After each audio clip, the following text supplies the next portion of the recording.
জুবায়েদ বর্ষার কাছে প্রাণ ভিক্ষা চাওয়ার পরও বর্ষার মন গলেনি, কারণ এই বর্ষায় 9 বছর আগের একটি প্রেমের সম্পর্ক জড়িত থাকা অবস্থায় তার শিক্ষক জুবায়েদের প্রতি আকর্ষণ হয়ে তার প্রেমে পড়ে যায়। তাদের মধ্যে 2-3 মাসের একটি প্রেমের সম্পর্ক হয়। পরবর্তীতে জুবায়েদকে তার কাছে আর ভালো লাগে না, আবারও চলে যায় মাহির কাছে। যখন মাহিরের কাছে যায় তখন মাহিরের, যখন জুবায়েদের কাছে যায় তখন জুবায়েদের। মাহিরকে বর্ষা বিষয়টি অন্যভাবে প্রেজেন্ট করে, বলে জুবায়েদ স্যার আমাকে পছন্দ করে, আমাকে ভালোবাসার প্রস্তাব দিয়েছে। এতে করে মাহির অনেকটা ক্ষিপ্ত হয়ে পড়ে সেই জুবায়েদ স্যারের প্রতি, আর তারা 1 মাস যাবত প্ল্যানিং করতে থাকে কিভাবে জুবায়েদকে দুনিয়া থেকে সরানো যায়। আর তাদের সেই প্ল্যানেই পাড়া দেয় এই জুবায়েদ প্রতিদিনের মতো আজও বর্ষার বাড়িতে যাচ্ছিল। গন্তব্য বর্ষার বাড়ির 5 তলায়। 1 তলা উঠা মাত্রই পিছন থেকে মাহির এসে জুবায়েদকে আঘাত করে। ওইখান থেকে উঠে 5 তলার মধ্যে যাওয়ার উদ্দেশ্যে যখন দৌড় দেয়, তখন মাহির তাকে 3 তলা সিঁড়ির মধ্যেই ফেলে দেয়। উপর থেকে বর্ষা তাকিয়ে থাকে সব দৃশ্যগুলো দেখছিল। জুবায়েদ বলছিল আমাকে তাড়াতাড়ি বাঁচাও। উপর থেকে বর্ষা বলছিল তুমি আমাদের প্রেমের সম্পর্কের একটি কাঁটা, তাই কাঁটাকে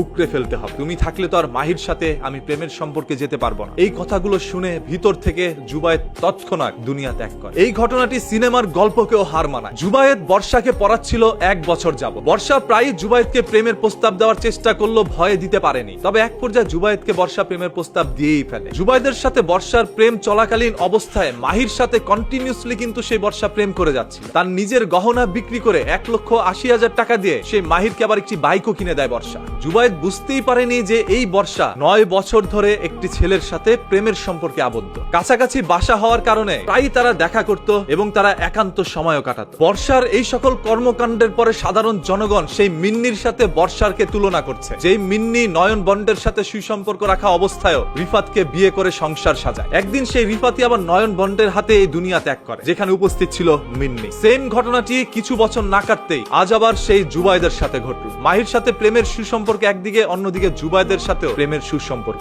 যখন মাহিরের কাছে যায় তখন মাহিরের, যখন জুবায়েদের কাছে যায় তখন জুবায়েদের। যেহেতু জুবায়েদ আগে কোনোদিন প্রেম প্রীতি করেনি কারো সাথে, সেহেতু বর্ষাকে তিনি মন থেকে ভালোবাসে এবং তিনি কতই না স্বপ্ন দেখেছিল এই বর্ষাকে বিয়ে করে রঙিন সংসার সাজাবে। তবে তার চোখের সামনে সেই ভালোবাসার মানুষটি যে তার সামনেই রং পরিবর্তন করবে, সেটা তিনি কল্পনাও করতে পারেনি। এই জুবায়েদই আবার একটি রাজনৈতিক দলের সাথে সম্পর্কিত। তিনি একটি দলের নেতাও বটে। একজন ভালো ছাত্র হওয়া সত্ত্বেই তার পকেট খরচ বা তার পড়াশোনার খরচ চালানোর জন্য তিনি টিউশনি করতেন। আজ সেই টিউশনি তার জীবনের কাঁটা হয়ে দাঁড়ালো। এর মাঝখানে হয়তোবা বর্ষার জীবনে আরো কোনো জুবায়েদ আসছিল, যে ঘটনাটি আমরা কেউ জানি না। তবে একের পর এক তদন্তে আরো চাঞ্চল্যকর তথ্য আমাদের সামনে বেরিয়ে আসতে পারে। সর্বশেষ আমরা এটাই চাই, এরকম বর্ষার ছলনায় যেন আর কোনো জুবায়েদের জীবন না যায়। প্রত্যেকটা জুবায়েদরা সতর্ক থাকুন, নারীদের 2টা মিষ্টি কথায় প্রেমে পড়ে যায় না, কারণ এরা 4র্থ শ্রেণীতে পড়া অবস্থায়ও প্রেম করে আপনার মতো 2-4টা জুবায়েদকে তখনই ভেজে খেয়েছিল। তবে এই নারীরাই এমন একটা ভাব ধরবে যেন ভাজা মাছটাকেও উল্টিয়ে খেতে পারে না।